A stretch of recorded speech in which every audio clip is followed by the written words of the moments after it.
ทางฝั่งไทยฝั่งลาวและทางต่างประเทศเด้อมื้อนี้ก็มาพบมาพอกันกับสาวไทยอีกแล้วที่2สาวไทยสาวลาวเซโนมื้อนี้เสียงอาจจะเบาๆเด้อพี่น้องเด้อเนื่องจากมาใหม่สาวไทยเนี่ยเพตั้งแต่เฮิงแล้วนะพี่น้องเนาะกลับมาสากบ่ได้ซ้ำมื้อนี้นั้นเป็นมื้อที่ว่าฝนตกเกือบเบิดมื้อเลยพี่น้องเกือบสาวไทยบ่ได้เวียกได้งานแต่ว่าพอดีพ้นเช้าวัง4 โมงแรงก็คือตอนนี้นะพี่น้องเนาะเป็นวันค้านพี่น้องพายุอันพยากรณ์อากาศเพิ่นก็ข่าวอยู่แล้วว่า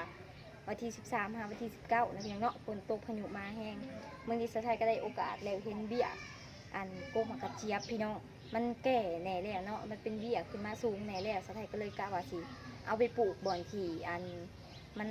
ว่างนะพี่น้องเนาะไปเบิ่งแล้วก็เลยเนาะว่าเดินเพื่อสาวไทยตอนนี้ค่ะมันหกบ่หรือว่ามันแปลงสำใดเด้อพี่น้องเด้อไปติดตามกันเลยก่อนเฮาสิไปเบิ่งกันเดินเฮือนสะไทยมาเบิ่งเบี้ยกระเจี๊ยบงามๆก่อนพี่น้องนะอันนี้แม่นกกที่ว่าปลูกก่อนเด้อพี่น้องเด้อเอามาปลูกใส่ก่อนแล้วก็เลยคิดเสียดายเนาะในมันหันลายพี่น้องกกเดียวได้เต็มสวนเลยเนาะในมันน่ะลายขักลายแหน่กระเจี๊ยบไทยเด้อพี่น้องเด้อกระเจี๊ยบใหญ่อันนี้นะสะไทยสิอันคุดเอากกใหญ่ๆของมันนี่นะเบี้ยใหญ่ของมันนี่ไปปลูกอยู่ข้างเฮือนเนาะนี่ค่ะไปเบิ่งน้ำกันพี่น้องว่าบ่อนที่สะไทยสิปลูกค่ะมันเป็นแบบใดเนาะพี่น้องเนาะเดี๋ยวเราไปติดตามกันได้พี่น้องเด้อเดินเฮือนสะไทยกับกวางอีดอกพี่น้องเด็กก็ปลูกดอกหมอกดอกไม้ปลูกอีสังใส่ให้มันแบบว่าเป็นต้นไม้คือแล้วก็ฟอกอากาศให้มันเย็นยามแรงยามหยังนะพี่น้องเนาะมีกกใหม่อยู่เพื่อนกับมันดีเป็นแนวหนึ่งมันเย็นมันสุ่มมันสื่นในตานะพี่น้องเนาะแต่ว่าช่วงยามนี้ก็คือเป็นช่วงยามฝนซึ่งมันเป็นช่วงที่ว่าหักษาพืชผลปลูกยากที่สุดเลยพี่น้องเด้อแต่ว่าใกล้สิเขาหน้าหนาวใกล้สิเกี่ยวเขาแล้วมันก็ต้องเริ่มปลูกตั้งแต่ตอนนี้แหละเนาะเผื่อมันใหญ่เผื่อหอดยามหนาวมันก็งามพี่น้องอากาศมันก็ดีเนาะเดี๋ยวสะไทยสิปิ่นกองล้างเบิ่งภาพบรรยากาศฝนตกหักกันแล้วไม่ไหมเมื่อกี้หนึ่งเลยนะพี่น้องเนาะเดี๋ยวมาเบิ่งกันเด้อฝนตกอากาศดีแบบสีหันพี่น้องเอ้ยบ้านเมืองเผื่อละลับละนอนละม่วนแท้ๆเนาะสะไทยเราไม่เห็ดสวน แต่ว่ากับบ่งามดอกพี่น้องฮะก็ลงปลูกวังทิศหลัง2 ทิศหลังนี่แหละก็สิได้เล็กๆเนี่ยดอกไม้สะไทยอันนี้พี่น้องโอ้ยหอยทากหันลายหอยทากพี่น้องเอ้ยปลูกอีสังกับมันก็กินจนเบิดเนาะบริซื้อยามาขามันซ้ำเนาะหันหาเฮาเลยพี่น้องก็เลยเหลือแต่สำนี่ดอกไม้ก็ยังกินอันนี้เป็นฮักกะตัดหญ้ามาหวังทิศหลังเนาะพี่น้องเนาะแต่ก็เริ่มมีผลมาแล้วก็เริ่มขึ้นและหญ้าก็ได้ดินอยู่หน้าบ้านสะไทยมันก็สิลุ่มๆนะพี่น้องเนาะมันก็เลยเห็ดให้น้ำค้างน้ำบวมน้ำแต่ถ้าเฮาโบลงมาปลูกอันช่วงนี้ก็บ่ได้แล้วพี่น้องเอ้ยเผื่อมันใหญ่เผื่อหอดยามหนาวก็บ่ทันกินเนาะอันนี้เป็นกกกระเจี๊ยบที่ว่าสะไทยปลูกไว้ในถังเนาะเสียดายบี้พี่น้องเบิ่งบรรยากาศคืมฟ้าคืมฝนน้ำกันเด้อพี่น้องเด้อทางฝั่งไทยตกอยู่บ่หรือว่าเป็นอะไรกะคอมเมนต์บอกสะไทยนี่เนาะตอนนี้โอ้ยทางพูดหรือผูไปทางสวรรค์พูดเลยนี่มืดพ้นห้องฟ้าห้องหึมอยู่พี่น้องมึงไหมอันนี้ตกแรงเลยเด้อพี่น้องเดี๋ยวสะไทยสิพาไปเบิ่งบ่อนที่สะไทยสิพาไปปลูกค่ะเนาะนี่พี่น้องอันนี้มันคุดเรียบร้อยแล้วสะไทยคุดแล้วปุ๊บพอดีพ้นตกแห้งมาจากมานะพี่น้องเนาะก็เลยคุดแล้วก็พักผ่อนซะก่อนไปสักเครื่องเนาะหนังพักผ่อนสักเครื่อง แล้วก็พ้นเช้าเขาก็สิลงมาปลูกตอนนี้แหละพี่น้องอันเดินเพื่อนที่ว่ามันบ่อนี่ฮะนะสะไทยกะว่าสิปลูกต้นกระเจี๊ยบใส่น้ำแล้วก็ปลูกมะเขือใส่ต้นที่ว่ามันยืนต้นสูงเนี่ยนะพี่น้องสูงกว่าหญ้านี่ฮะนะเพราะว่าหญ้านี่ลายคุมหญ้าบ่ได้เนาะคุมหญ้าบ่ได้หนาดินกะเขายังบ่ทันได้ปรับปรุงมันเขาก็สิปลูกกกที่ว่ามันสูงประมาณนี้แน่เนาะจะเป็นดอกไม้จะเป็นมะเขือมะแข้งแบบสิจะเป็นมะกระเจี๊ยบดอกดาวเรืองมะเขือม่วงมะเขือยาวมะแข้งค้นอีกสักประมาณนี้เนาะพี่น้องเนาะอันนั้นเป็นต้นอันผักคะพี่น้อง สะไทยบกาหลีมันย้อนว่ามันมีแตน มือนันสะไทยว่าจีหยางไปหลีมาแล้วฮักกะหลีได้2 ใบพี่น้องเอ้ยแตนนั่นตอดหนาสะไทยอันเกลือเมนสะไทยอันหนาบวมหนาไข่เบิ้ลเนาะ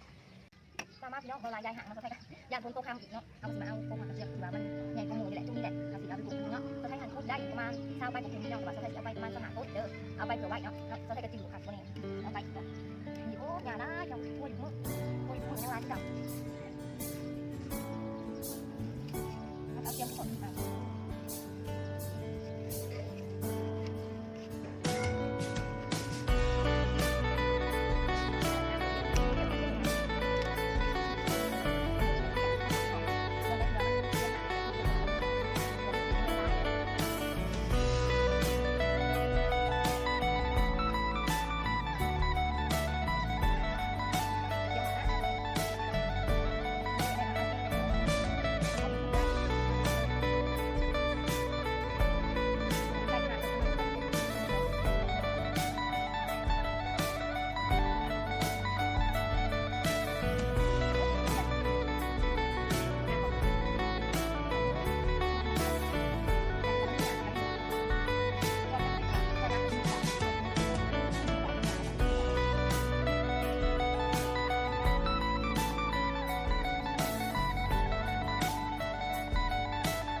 พี่น้องสะไทยวาสิก้าอันกุกหมากกระเจี๊ยบโมแม่สะไทยสิเอากุกหมากกระเจี๊ยบที่ก้าไว้หาลงปลูกนั่นเพียงเนาะสะไทยบอกผิดและบังเอิญสะไทยนั้นคิดพ่อเห็นนั่นกุกหมากผุ่งที่สะไทยนั้นก้าว่าแต่เดือนหลังนี้ได้ก็ได้สำนีเลยพี่น้องก็เลยสิเอาลงมาปลูกไว้ทางหลังบ้านเนาะพอได้เก็บหมากกินเอาไว้ตำกินยามแรงพี่น้องคันมาสิใหญ่ทานคำโมแม่ปีหนาพี่น้องนี่พี่น้องผลงานสะไทยคืออนามัยเมื่อวานมื้อซื้อนี่กะตัดกล้วยลงมาแล้วเพียงเนาะสะไทยก็เลยเอาอันลำกล้วยมาซอยแล้วก็ห้องไว้ทั้งหลุมเพราะว่าอยากให้มันเป็นผุ่นเป็นผุยอยากให้กกอันหักดินที่ว่ามันหมุนลงไปนะหักกกอันกกมะขุ่งเท่านี้มันซีลงไปให้มันแบบว่าสบายนะเพียงเนาะนี่เป็นผุ่นเป็นผุยเลยเอาลงมากับบริเซียเปล่าบริเซียประโยชน์นะเพียงเนาะได้ประโยชน์บ่คู่อันเลยนี่โกกระเจียมงามบ่พี่น้องไปเดี๋ยวเราไปลุยต่อนะเพียงเนาะเพราะว่าคุ้มหมักกระเจี๊ยบเขายังลายอยู่โกกหมักกระเจี๊ยบเขาก็ยังลายโกกอยู่นะพี่น้องไปลุยกันเลยเดี๋ยวพี่น้องเด้อ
ตะเวนจนตกดินนะพี่น้องเนาะเผื่อสิแล้วยุงก็หลายเรียบร้อยแล้วเดี๋ยวชาวไทยสิมาอัปเดตตอนเพิ่นใหญ่นะพี่น้องFC เบิ่งเพราะว่ายังหลายอย่างที่ว่าเฮาสิปลูกให้พี่น้อง FC เบิ่งหั่นนะแต่ว่ายังหาแนวอยู่ว่าสิปลูกหยังแหน่ทางหล้างบ้านชาวไทยก็ปลูกคือกันนะพี่น้องเนาะ2-3 คุ่มเบี้ยให้ยังหลายพี่น้องผู้ใดอยากได้ก็มาเอาเด้ออยู่กันชาวไทยนี่ชาวไทยให้ฟรีเนาะเอาไปปั่นกันกินตัวนี้ก็คือปลูกบริยากปลูกง่ายพี่น้องเนาะทำอีสชาวไทยว่าสิปลูก2 ต้นแต่ว่ายังมันงามกันชาวไทยก็เลยเปลี่ยนใจว่าปลูกคุมละต้นแล้วก็พอพี่น้องเนาะเพราะว่ากกใหญ่กกก็ใหญ่ไว้แล้วก็สูงเติบหนึ่งพุ่นแหละเดี๋ยวชาวไทยจะให้พี่น้อง FC เบิ่งกันเนาะแม่นจะได้ จนมือจนค่ำเลยทางหลังบ้านกระปลูกอันมะละกอใส่ทางนี้กระปลูกมะกระเจี๊ยบใส่มะกระเจี๊ยบไทยนะพี่น้องเนาะอันนี้นะบริซื้อเด้อพี่น้องเด้ออันในมันนั่นสาวไทยคอนำเอาอันน้ำฝนขางเฮือนนะพี่น้องเนาะส่งเพิ่นมาแต่กรุงเทพสินะบนเห็ดเวียกฝนมันลายนะฝนก็เลยถือติดมาลาวนำหน่อยนึงว่าซั่นแต่ว่าแผ่แท้แผ่ว่าพี่น้องเอ้ย2-3 มื้อเก็บเท่านึง2-3 มื้อเก็บเท่านึงเนาะแต่สาวไทยสิถ่ายตอนเพิ่นเป็นดอกค่ะเบิ่งนี่ฝนตกมาก็เลยหยุบเนาะดอกไงหักดอกหันเวลาบานน่ะสับพมือพูดเลยพี่น้องเอ้ยใหญ่คักใหญ่แหน่เนาะนี่หมากนี่เนาะนี่หมาก